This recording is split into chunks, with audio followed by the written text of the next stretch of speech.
Greetings to all those who need a break from life and have taken the time to let me hold your ear hostage for a short period of time. Welcome to Grew with Portia, the extended QuaranTOLD edition. I'm your host, Portia Booker, and yes, this is my real name. Grew with Portia targets those who are curious, eager, and hungry for new information that can aid in their personal and professional development. Someone once told me, if you want to know something, ask. The answer is always no until you do. I ask and I bring back the answers in the form of an expert. So before I dive into my topic for today, I want to introduce my guest who is joining me remotely. Welcome, Matthew Martinez from Northwestern Mutual. Welcome, Matt. How are you? I'm fantastic. Thank you for having me. It's a pleasure. It's an honor. So, for those of you who are not familiar with Matt, he is a financial representative at Northwestern Mutual, where he works with clients of all walks of life from start to finish, building, suggesting, and focusing on financial plans and educating clients on what it means to be financially secure. Matt has worked and attended a top 100 internship in the nation designed for financial planning, as well as ranking top 100 in the country amongst college interns before going full time at Northwestern Mutual. During his leisure time, you can catch Matt enjoying exotic foods and representing Cleveland wherever he goes. So, Matt, welcome aboard to Groove with Portia. I'm excited to have this conversation with you to educate our listeners, get them, thinking about financial planning, especially the new year is very, very close right Oh, now. absolutely. It's right around the corner. You'll sneeze and you'll miss it. It's right there. Absolutely. Right. Absolutely. So, November is National Gratitude Month. Yes. Gratitude is more than simply saying thank you. Gratitude's amazing powers have the ability to shift us from focusing on the negative to appreciating what is positive in our lives. Practicing daily gratitude gives us a deeper connection to ourselves, the world around us, and to our Creator. Everything in our lives has the ability to improve when we are grateful. Research has shown that gratitude can enhance our moods, decrease stress, and drastically improve our overall level of health and well being. On average, grateful people tend to have fewer stress related illnesses and experience less depression and lowered blood pressure. They are more physically fit, they are happier and have a higher income and more satisfying personal and professional relationships and will be better liked. So, Matt, what are you grateful for today? Oh man, to be honest, I'm grateful for a few things, but I'm a long-winded person, so I'll try to keep it short. Um, I'm definitely grateful to have made it this far in the year. Let's just say I'm sure everyone has had some high moments and some very low moments as a result of everything going on this year. So I'm grateful that the end of the year is here and that hopefully we can step into a new opportunity as we start January 1st. So that's one of the big things I'm grateful for. And then the other two, if I don't say these, I'll get attacked when I get off. But the other one's definitely my wife. I love you, honey. I'm grateful for her and my amazing team at Northwestern, the community in Cleveland. I mean, I feel like the opportunities that I've been put into would not be possible without the amazing people in this city, the people that care about me, that show me effort, that show me love. It's one of the best things that I've been able to experience in recent times. And that's great, Matt, that you have such a strong support system because I feel like that also adds to us being grateful. Because sometimes, when we go through a time such as COVID, a year that 2020 has brought forth, it's like, how can you be grateful when it just seems that the train of all types of wrecks has, wreaked havoc amongst each one of us, you know? Absolutely. Absolutely. Absolutely. I would even say to that point, it's interesting because the simpler things have become more exciting as a result of us being in COVID and on lockdown and different things like that. So, a year ago, I would think going to the park with family and friends, oh, that's fun. We always do this all the time. And now it's like, I really want to go to the park with my family and friends. So it's really changed perspective on things before that, I guess I took for granted, you know? And now it's like, holy crap, I wish I could go to the park and have a hot dog and be chilling in the grass. But now it's like we can't even do that. So Well, that's absolutely right. And to tack on to what you're saying about simple things, I mean, look at the fact that technology has kept us together. I mean, I wouldn't be able to have this conversation with you if we didn't have, Yeah, no kidding. Zoom or, Yep. Microsoft Teams or all those other things, or even, Um, Facebook Messenger, yeah.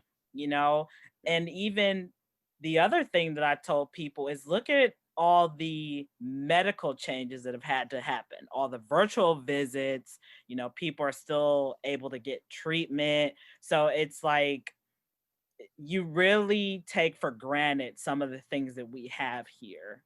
Absolutely. Absolutely. I would even want to put a shout out for all the tech teams out there that are keeping us together. Because I promise you, they're not working regular hours in order to make sure the software updates go through, for the technology updates to go through. They're getting hit so hard, and they probably haven't been able to leave their house or leave their job or wherever they're at just to make sure we can connect over Zoom. I mean, shout out to them. They're doing an amazing, amazing job to make sure we're all staying connected as well as we are. I agree with that. I feel for them, their families as well, because they're almost, a slave to their work to keep everybody else happy. Absolutely, whether they like it or not. Unfortunately, that's kind of the position that they're put in. So I definitely agree with you. For me, Matt, I can say that I am grateful for the fact that I'm able to still work. A lot of people lost their jobs this year. My job made us go remote in March. And, knock on wood, I'm grateful that we were able to do that instead of completely shutting down. To tag off what you said too, I'm grateful for all the people that I've met this year who have been guests on my podcast, who always, give me food for thought. Shout out to them, also to my family who have, been my rock. Even though we all haven't been able to get together, we still communicate through text, through Facebook Messenger. Um, so definitely I have been grateful for all the people in my life that have kept me afloat this year. Yeah, I totally agree. And I can't believe I didn't think of that, but still being grateful to still have a job is such a big Hmm. deal.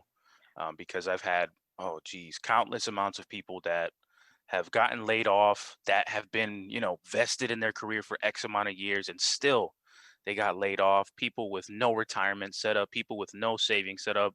It's been a tragedy for many, many people, to not have career kind of sitting on waiting for money to come in. Is it coming in this week? We don't know if it's coming in. The system says we don't qualify. It's just so many crazy things just for people to live on a regular day-to-day basis, because no one was anticipating such a traumatic change. So I'm definitely grateful to be in a position where I can still have a career and take care of my wife and my family. So that's a huge, huge, huge thing that I think, I can definitely be grateful for.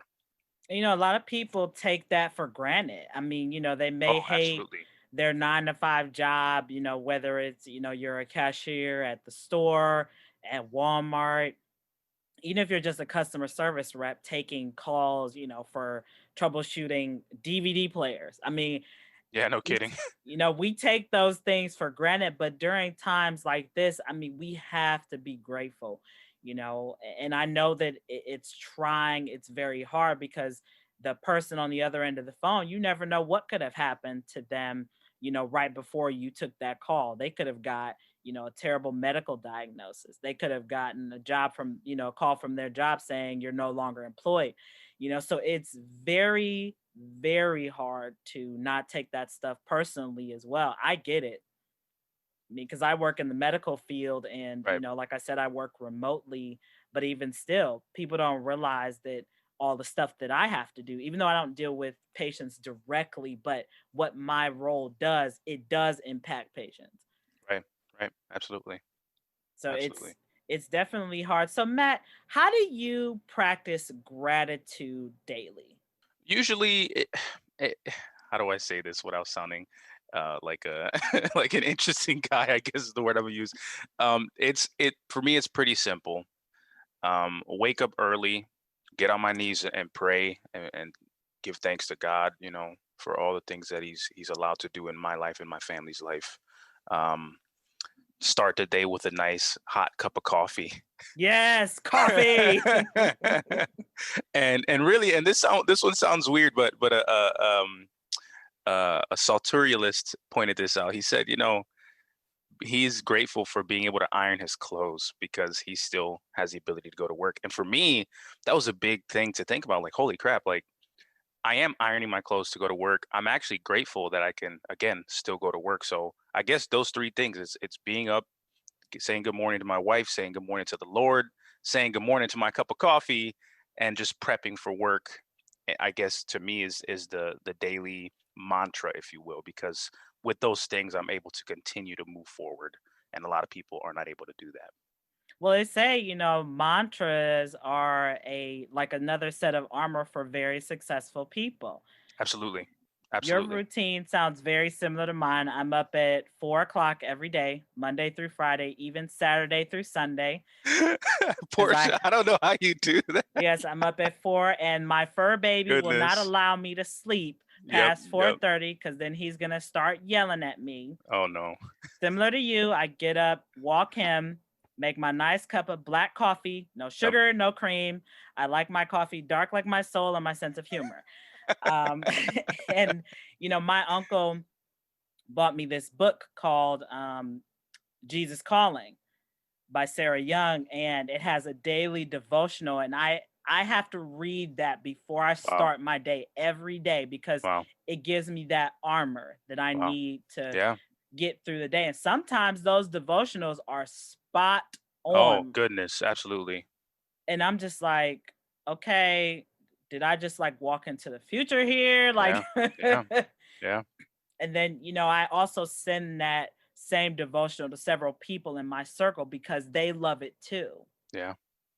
Yeah. That's big.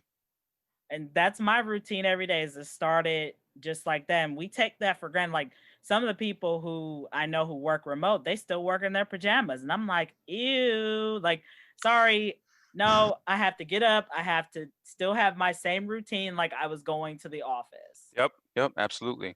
Absolutely.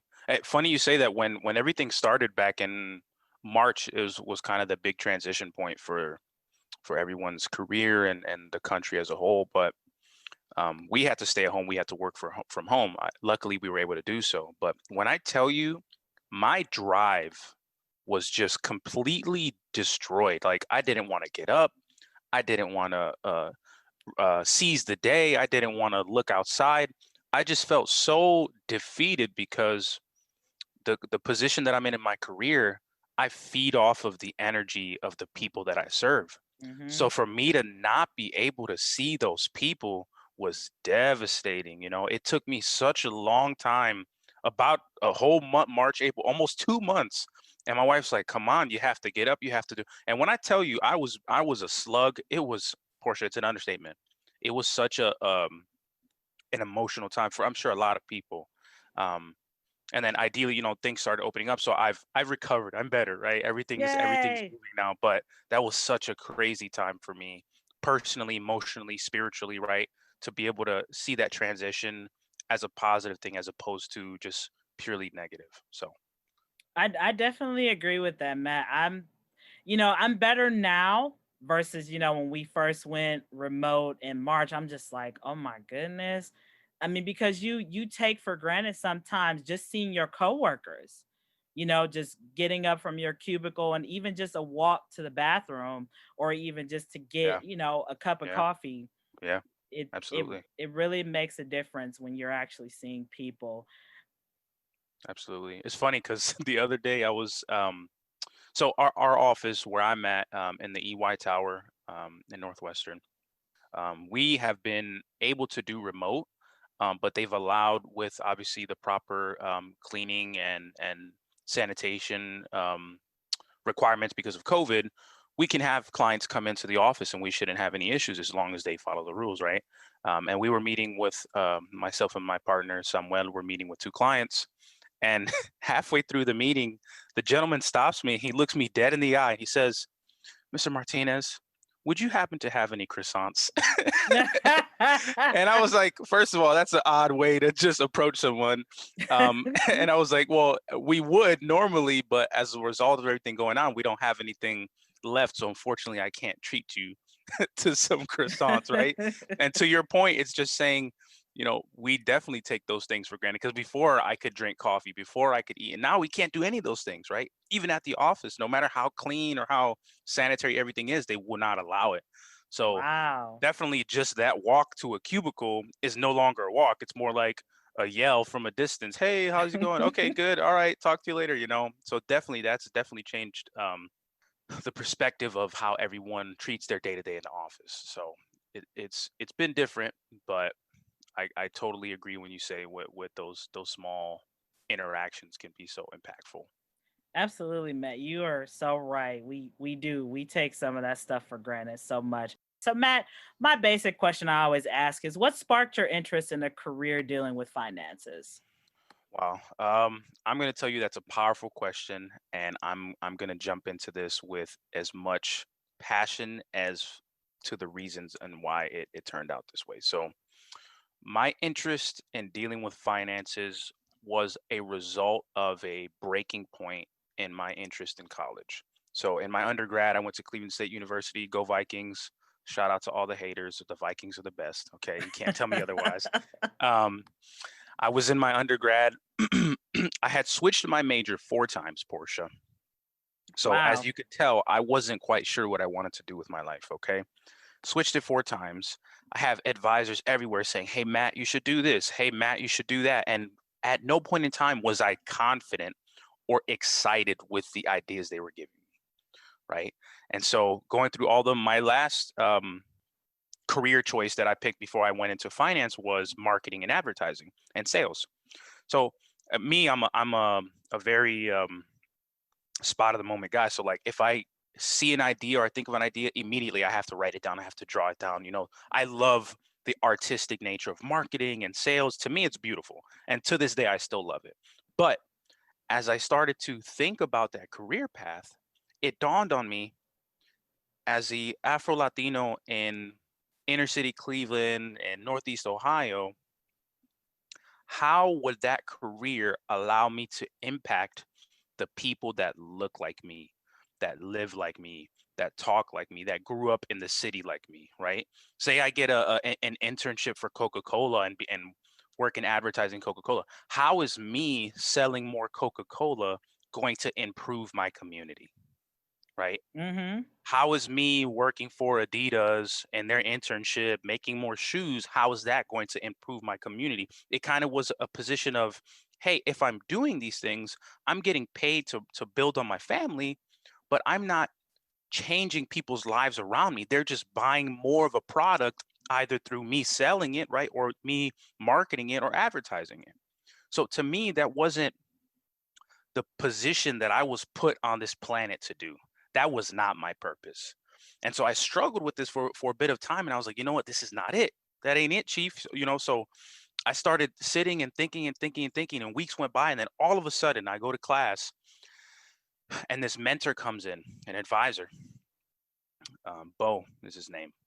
And he starts having this simple conversation of, hey, this is what we do in building financial security for these kinds of people, and blah, blah, blah. And as soon as he said that first sentence, I was hooked.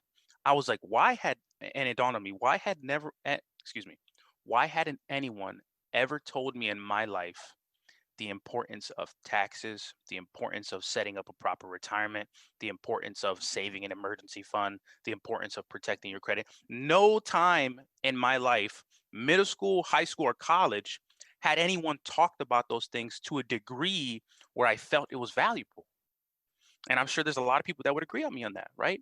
Especially in the Afro Latino community, it's kind of something that's thrown over our heads. So I was like, whoa, holy goodness, this is something that I need to think about because I feel like this is speaking to my purpose. So the story moves on. The internship opportunity came up, the top 100 internship. I applied and I got in. And I was like, holy crap, how the heck did I get into this?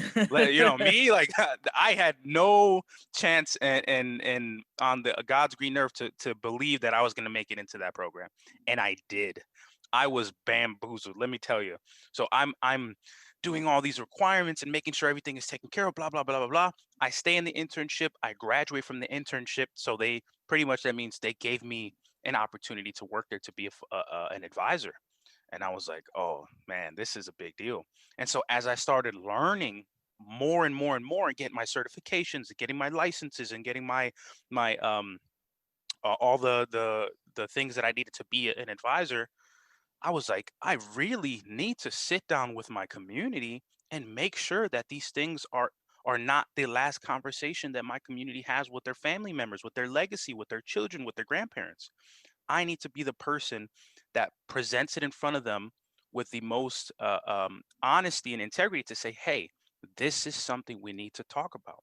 And so that interest was sparked as soon as I heard that first sentence, and I've been in here ever since then, just happy and motivated and passionate to be able to serve my community and be able to give back in the way that I know best, building relationships and educating people on the power of the dollar.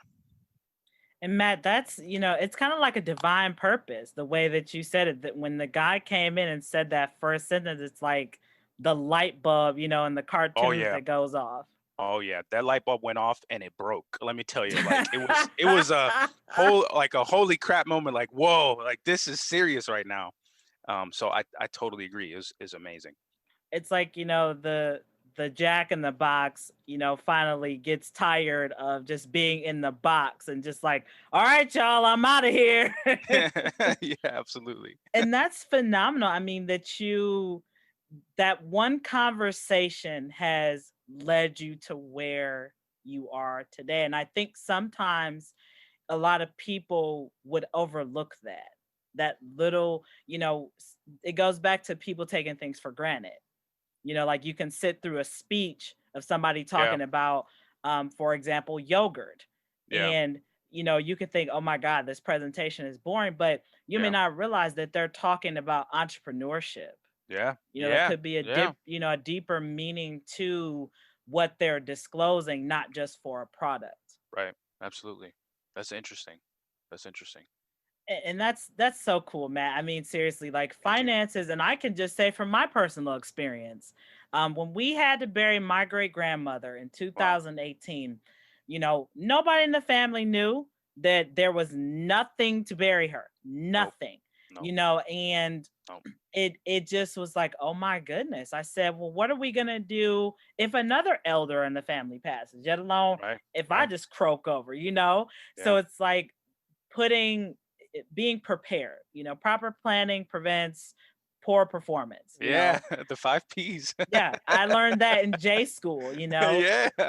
And one of the things I can also say too, when I was in high school, taxes, what's that? Yeah. No clue. 401k, No who? clue. Mm-hmm. Mm-hmm. Retirement, huh? All Yeah. those Yep. different Yep. questions Yep. that come up when you're an adult, and even down to credit.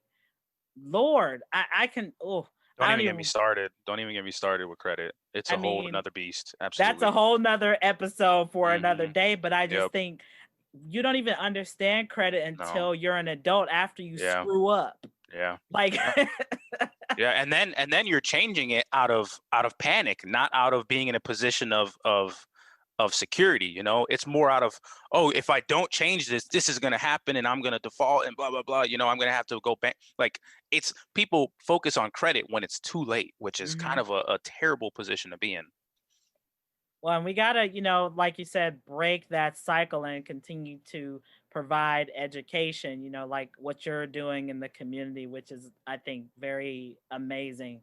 Because not too many people Thank you. can say that, Thank you. they found their purpose, they're using it, to really better their community, Yeah, I you know. appreciate that. Thank you. So, Matt, what does it mean to be financially secure? Great question, Portia. Every time I meet with clients or prospects, that's the first question I ask them. Because at the end of the day, financial security, the definition of financial security is really unique to each individual. Would you agree? Yes, I Um, agree. and so knowing that, my job is to help people navigate their personal definition with what the foundational definition is. And so, to your point, I'll answer that question with the foundational definition. But financial security is really three pillars. Okay. So no matter what your definition is, you probably touch on one of these pillars. And I'm going to make them as easy as possible. But the first pillar is risk management. Okay. The second pillar is accumulating wealth. And then the last pillar is distributing wealth. Okay. So an easy analogy we can walk through here to kind of put it in your head is Portia, assuming that you don't have a crazy sport that you watch regularly. What's Basketball. okay, thank you. Perfect. Perfect. Basketball is great.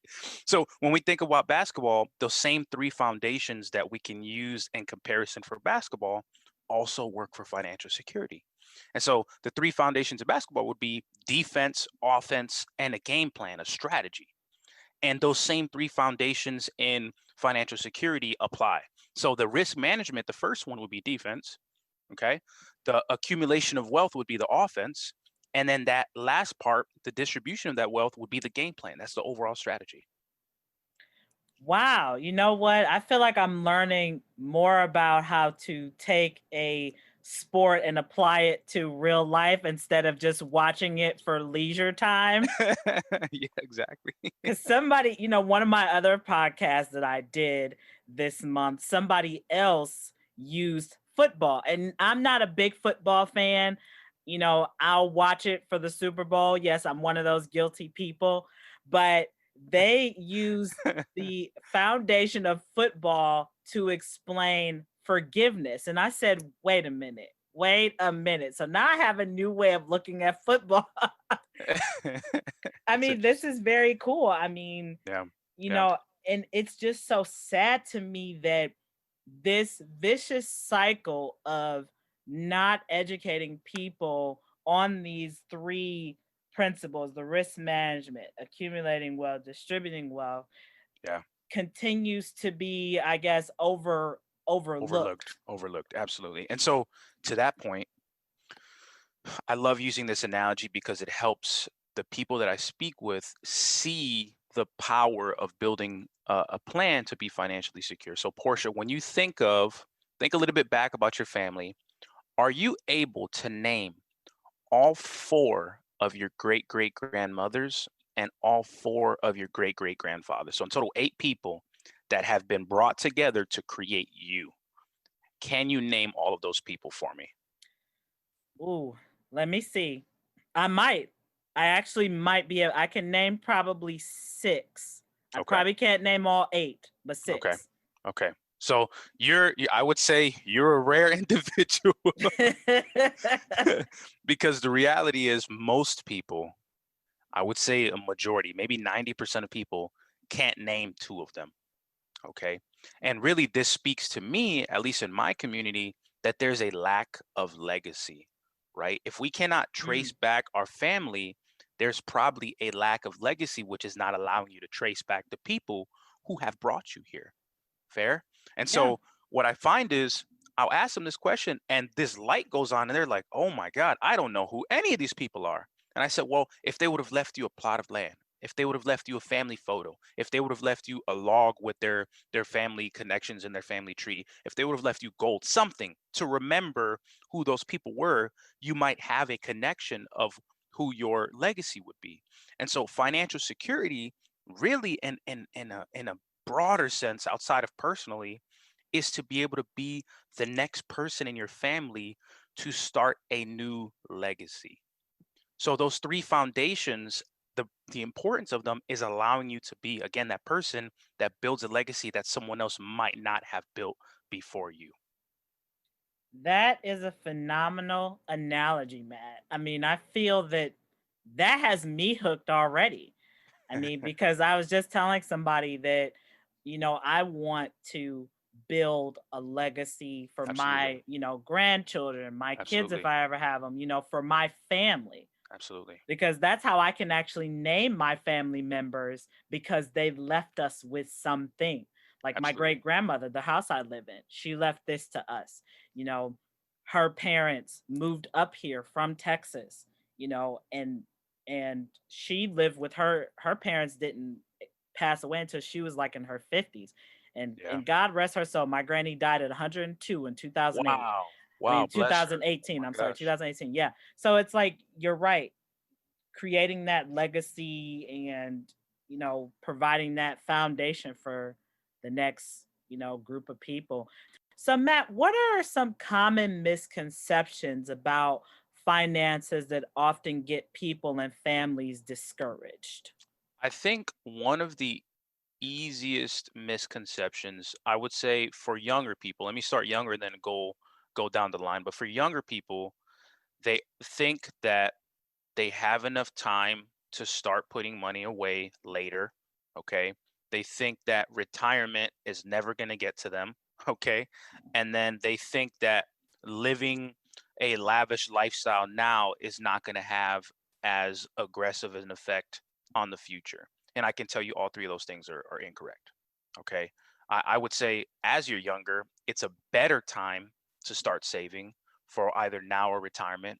It's a better time to live a little bit more modestly and pay attention to your purchases. So a gentleman once said, um, buy less often, but buy quality. And a lot of people are buying more often and also buying quality. So it's an expensive lifestyle, right? Um, and so yeah, that would be my first one when it comes to the misconceptions, right? The reality is if I'm 18 and healthy and young and strong and handsome and the world loves me and all these different great, but the reality is I am not Superman. Okay, something will happen to me. I will become 60 one day. I will have a family one day, right? So for me to think that nothing's going to happen in my life from now and the next 35 years is not only irresponsible, it's ludicrous. Like, why would you think that way?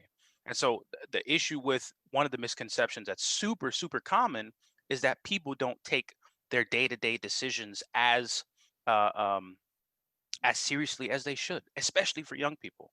It's always an afterthought. It's like, hey, let's go to this crazy party and hopefully make it home tonight. It's like, come on, like I get you want to have fun, but just be a little bit more calculated about the things that you're doing.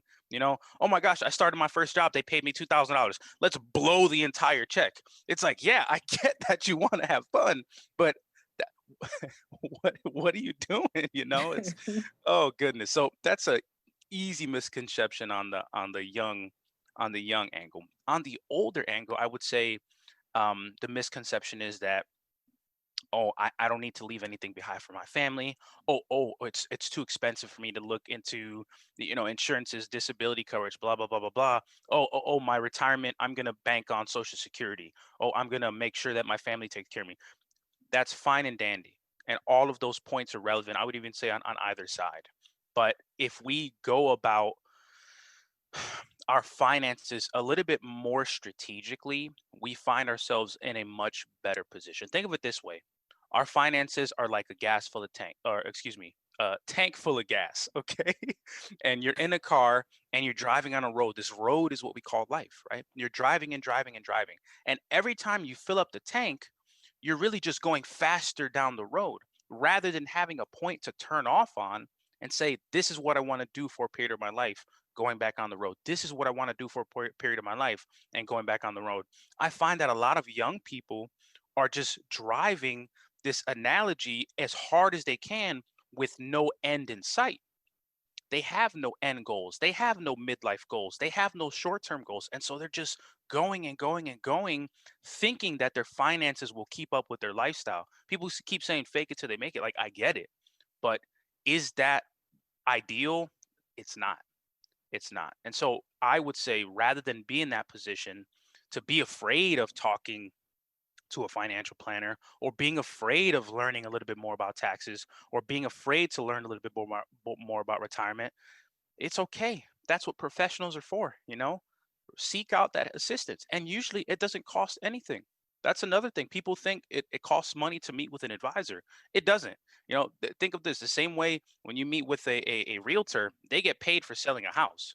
They don't get paid for meeting with you, right? The same exact scenario comes up with an advisor. You don't have to pay them in most cases if your income is under, $250,000, right? And I would argue a lot of people in my community are sitting in that position, and that's okay. Reach out to an advisor, reach out to a professional. When you think, Portia, when you think of when you're sick, who's the first person you go to professionally? The doctor. The doctor. If you need legal help, who's the first person you go to professionally? Look at an attorney. An attorney or a lawyer. Yep. But if you need financial help, who's the first person we go to? Our auntie, our uncle, our cousin, our brother, right? We don't go to a professional, right? Because finance is so much more intimate, right? And I would say, well, how is being at the doctor not intimate if they're looking at you up and down? But that's another conversation for another day. But you get my point, right? So there's no reason to not speak to a professional, because you'll be shocked on steps that you can take from now, 10 years from now, or 20 years from now, that will make such a grand impact on your life, your finances, and your legacy. So, Well, and then Matt, to kind of, piggyback on what you said about the young mentality versus the older, it's like the young people, some of them today, they still have that carefree, young, wild, and free. And yeah, also, what I've told several people is they're part of the consumer generation. absolutely. The producers, for example, the Adidas, the Jordans, the Nikes, then you can't Oh forget the yeah. Oh yeah. technology. Oh yeah. you know these big producers just keep putting out more things for them to spend. So yeah, they're getting some quality. I'm not going to say that all of it's Yeah. bad, Yeah. but at Absolutely. the same time, is that quality necessary Correct. right now? Correct. That's been my biggest thing. It's like, do you necessarily need those $200 Jordans? Do you Yeah. necessarily need that $500 iPad? you Yeah. know Yeah. um so it's just kind of like, putting your priorities in order. And then, when it comes to the older generation, some of them I feel don't see a responsible Yeah. person in the family. And Yeah. then To it's leave like, something behind for. Yeah. well, what do you do in that situation? Donate it all to a charity, or Yeah. be Or a like this, church. Or yeah. or be like the celebrities and give it to their animals. I mean, like, Unfortunately, yes. the dog will manage it better. Hey, dog baller on a budget. Hey, I've seen it. You see Oh yeah, celebrities I all the know. time I know. I know. carry their fur babies in Yeah. Gucci. Oh yeah. Louis Vuitton, everything. Oh yeah. Oh yeah. So, Matt, when somebody wants to meet with a financial advisor, I mean, what are some key questions they should ask during their visit? The first thing they should always ask is, how much money should I be saving? Okay. Because at the Mm, end of the day, no matter what you're bringing in and what you're putting out, what do you have left over? Okay. And there's a ton of different places that they could recommend or some, but the reason I say that is because the first thing I want both the advisor and the client to think about is, okay, saving is important, yes, and where can we put that money? Okay. A lot of people feel that under the mattress money is good. It's not good. Okay. A lot of people feel in the shoebox money is good. It's not good. So really, these questions are to start helping the client understand some better approaches to some things that they may not have thought of. So it's more of a case of, where should I put my retirement? Where should I put my savings? Where should I pay taxes? How much should I spend? Right? Really, I would say the easiest first question is, hey, can we build a budget? And the answer should be yes. It's I would say it's that simple. well, I think too, a lot of people have to be open to the advice as well from the financial planner who I would they, agree.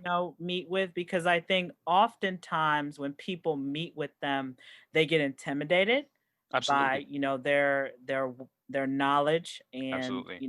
some of the, I guess I'll be blunt here, hardcore questions that are accountability for you, not so much on the advisor themselves, but for the individual. How much realistically are you trying to save? I think Right. some Right. people go in with Right. these high expectations that Right. the financial advisor is supposed to be Superman Hmm. of their finances, their And estate. correct 20 years of issues. Exactly. Exactly. So I think that's the other catch here, is that you have to be receptive and open to the feedback that comes from a financial advisor. Yeah. Absolutely. I mean, because you guys are there for a reason. You know, I'm not gonna lie. I've met with one or two in my lifetime, and I was one of those people who Yeah, went in yeah, thinking that they could correct, 90 years of, even though I'm not 90, but I'm just yeah. saying, No, like, yeah, for sure. 90 years of countless mistakes. Absolutely, absolutely. And, they kind of gave me a guide on things to do and things to work on. And which, don't get me wrong, I took their advice and started to work on some of the things they said. Like, I will say that one thing COVID has done for me is I was able to pay off 70% of my debt this There year. we go. Congratulations. That's So, awesome. That's you super awesome. know, I called up some of the creditors, and some of them were willing to settle for, like, 70% of what the debt was. So it's like, sometimes you have to really be, once again, open. And some, you don't have to revisit the information that they give you that day, but don't be in that boat of the desperate Darcy and have Yeah, yeah, yeah, to. yeah. I would say another thing is people. How do I say this? So every new year where people say I'm going to the gym Monday Mhm. of the new year. Okay, I've argued with people and said, how many Mondays have we gone through for this year? What, like almost 50, 40 something Mondays, and people still haven't gone to the gym. Okay. And all this is to say there's never a right time to meet with a financial planner. The right time is now. No. Okay. The Mhm. right time is always sooner than later. Because if we leave it to our own ability, guess what we're not going to do? We're never going to meet with a financial planner. Because, oh, I'll fix this. Oh, I just got to pay this off. Oh, I just got to make this bonus. And then I'll go, oh, I just got, that's fine. Those things are going to happen. But I always say the AB conversation is something that I bring up to have people think about. You meet with a financial planner, right? And they go through everything that you're doing, every suggestion that they have, and everything that makes sense. And you find out, wow, I'm in a way better position than I thought I was. But the result of that conversation is you knowing you have peace of mind. It didn't cost you anything to meet with that advisor, and you're in a far better position. So you know when you can actually pivot to continue to improve your finances. Or B happens, and you meet with them and you realize, oh my God, I am in a terrible position. I definitely need to start doing this, this, and this to make sure by the end of the year I can be in this better position. So, either way you look at it, they're both good results for meeting with them sooner than later, because the reality is the longer you wait, you can time out of a bunch of different opportunities that you didn't even know about. You could become uninsurable. You could become put into a position where you have to pay X amount of taxes because you didn't know about it. You could be in a position where you have too much money that you're saving and you're losing money to inflation. You could be in a position where you're not pulling out from the market in your investments and you're losing money to a down market, or you're not buying this. Like, just waiting is allowing all these possibilities to happen, and they are happening, and you're not taking action. So really it's a loss opportunity if you don't sit down with an advisor and just evaluate everything that's in front of you. Well, absolutely, you're right. And just taking advantage of the information that they do give you, because not all of it may be pertinent to your situation right now, but at least Absolutely. just consider it, is my thing. I tell people all the time, like, just because you get one opinion from somebody, there's other people. Yeah, get another opinion, go to a new advisor. There's nothing wrong with that. Absolutely. I mean, you do the same thing if you have, a doctor that you don't believe is giving you the correct diagnosis. So why not do the same thing with, a financial advisor, you know? Absolutely. Absolutely. I totally agree. Well, thank you again, Matt Martinez, for coming on and giving us some food for thought, some financial literacy to, think about. So, Matt, what is a way for people to kind of start, if they want to start budgeting now before the new year rolls in? What is kind of like a simple budgeting plan people can do? One of the easiest budgets that people can approach is the 20-60-20 rule. Some people hear it as the 20-20-60 rule, the 60-20-20. It doesn't matter how you spin it, it's the same rule. But 20-60-20 is the ideal budget that we've noticed so far. So Northwestern Mutual, McKinsey Consulting, and Ernst & Young did a study several years ago, and they found that their most successful clients actually followed this ratio. And so successful doesn't mean that they were millionaires. It doesn't mean that they were making less than average income. It means really that broad range. They could have been making standard income all the way up to being a multimillionaire, but the ratio stayed the same. And so 20-60-20 means, hey, if you're bringing home, let's say just for easy math, $1,000 a month. I'm assuming people bring home more than that, but let's say it's $1,000 a month. 20-60-20 says from the top down, 20% of your income or $200 you should be able to put away for savings, whether it be emergency savings, standard savings, a trip, whatever. 20% into savings, okay? If you tithe, 10% of that 20% is built into that savings section, okay? So that's something to think about there. So any donations are already put into those situations, however you want to cut them. But the first 20%, $200 is into savings. The next 60% or $600 of the 1,000 should be used for your expenses, okay? A good way to know if you're living beyond your means is if your standard lifestyle expense is more than 60% of your monthly income. If you're looking at 70%, then you're still in pretty good position. If you're looking at 80% lifestyle expense or higher, you're definitely living beyond your means. I don't want to be hurtful here, but it's the reality, right? I'm telling everyone what they need to hear, not what they want to hear. Okay, that's part of my job. So 60% is a sweet spot. $600 is where your expenses should lie, and then that last 20%, Portia, what do you think the last 20% or $200 is for? I would think that's for mm, emergency things. No, No? even better. The last 20% is to blow. Do whatever you Oh, want with wow. it. Because really, if you think of it top down, as long as you're saving a portion, 20%, you're spending a portion for expenses, there's no reason you shouldn't be able to have fun and enjoy the last bit of money that you have left over. That emergency fund that you're thinking about is going to be in that savings. Again, that 20%, we can cut that $200 as many ways as we want, right? There's no reason that the entire chunk should just be into one place. You can split that and split that and split that and put it in different places, right? And the same thing with expenses. Those expenses are itemized however you see them, but they're all going to be cut up into that 60%. So that last 20% ideally should be your pat on the back to say, hey, you saved properly, you put away properly, you paid things off properly. There is no reason you can't ball out. And then use that last 20% to just enjoy yourself. I hear that. Well, Matt, thank you again for, giving us some food for thought. We're going to be wrapping up here shortly. Matt, what words of advice can you leave with our listeners today? My only words of advice would be, hey, contact your nearest financial planner, advisor, CFP, introduce yourself, and see if you can build a relationship with them. If you can, I promise you, you'll be in a far better position than you previously had thought, and it's a great way to end the year. And if not, just think about 20-60-20, and I promise that'll be so much helpful. I hear that, Matt. Well, Matt, if one of our listeners wanted to contact you, is there an email address that they can use? Yep, absolutely. So my email is going to be matthew.martinez@nm.com. So it's going to be Matthew, Matthew, .martinez at n as in Nigel, m as in Matthew.com.